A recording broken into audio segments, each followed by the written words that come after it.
जनाबे वाला मेरा आज का उन्वान है क्या है पाकिस्तान।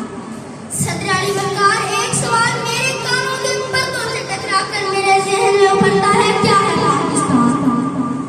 पाक लोगों की सरजमीन है पाकिस्तान, क्या है पाकिस्तान। शहीदों के लहू से सिंचाई मुल्क है पाकिस्तान, क्या है पाकिस्तान। इकबाल का ख्वाब लियाकत की कुर्बानी कायद की मेहनत का समर है पाकिस्तान। क्या ज़मीन का टुकड़ा है पाकिस्तान, टुकड़ा नहीं, नक्शा नहीं, नजरिया है पाकिस्तान। सिंध, पंजाब, बलोचिस्तान, खैबर पख्तूनख्वा फूलों का एक गुलदस्ता है पाकिस्तान। अरे देखा क्या है तुमको तुम्हारा पाकिस्तान। इस मर्तबा जवाब मेरे लब नहीं, मेरी तरबियत देती है।